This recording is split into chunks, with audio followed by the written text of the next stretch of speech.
Primero de Samuel capítulo 8. En este capítulo el pueblo de Israel exige tener un rey. De los versos del 1 al 3, Samuel designa a sus hijos como jueces. Habiendo Samuel envejecido, puso a sus hijos por jueces sobre Israel. Samuel fue uno de los hombres más consagrados de toda la Biblia. Sin embargo, su acción aquí de poner a sus hijos como jueces puede ser un pecado de su parte. Nunca tuvimos el patrón de que los jueces pusieran a sus hijos. Sin embargo, él designó a sus hijos. Y dice el texto, no anduvieron los hijos por los caminos de su padre. Esta es la razón por la que Samuel hizo mal en designar a sus hijos. Probablemente Samuel no podía ver objetivamente porque eran sus hijos, ¿no? Pasó por alto pecados en ellos que sí otros veían. De los versos 4 al 5, los hijos de Samuel son rechazados como líderes de Israel y por esto el pueblo pide rey. ¿Por qué dos razones Israel quería rey? Bueno, porque Samuel había envejecido, sus hijos eran jueces y además querían ser como las otras naciones. Había una gran diferencia entre rey y juez. El juez o los jueces que Dios había levantado, Dios los levantaba simplemente para suplir una necesidad específica en un tiempo de crisis, y cuando la crisis terminaba, usualmente el juez regresaba a hacer lo que hacía antes. En este caso ya un rey ya no iba a ser así, sino iba a ser un gobernante que además pasara ese poder y ese cargo a sus descendientes. De los versos 6 al 8, Samuel ora sobre esta petición que le hicieron los israelitas o el pueblo de Israel, y Dios responde. Pero no agradó a Samuel esta palabra. A Samuel le dolió porque él sintió como un rechazo para su persona.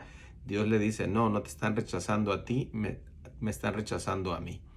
El verso 9, Dios le dice a Samuel que advierta a la nación, y de los versos 10 al 18, Samuel advierte a la nación, como Dios se los mandó, sobre las responsabilidades de tener un rey. Ellos estaban pidiendo un rey, pero se olvidaban de todo esto. ¿Qué advirtió Samuel a la gente que un rey haría con ellos? Muchas cosas. O sea, el rey tomará vuestros hijos, dice. Los pondrá en sus carros y en su gente de a caballo para que corran delante de él.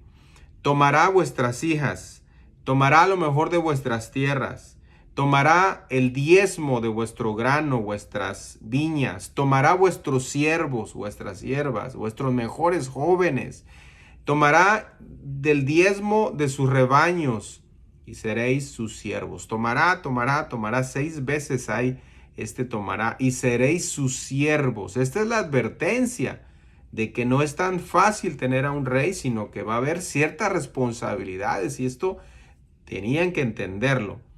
De los versos 19 al 22, Israel como quiera exige un rey a pesar de las advertencias de Dios. ¿Cómo reaccionó Israel ante esta advertencia de Samuel? El pueblo no quiso oír y dijo, no, sino que habrá rey sobre nosotros y seremos también como todas las naciones. Y Jehová dijo a Samuel, oye su voz y pon rey sobre ellos. Esto resulta casi gracioso porque Israel rechazaba el reinado de Dios, sin embargo, querían un rey, un ser humano, y por último es Dios el que nombra ese rey.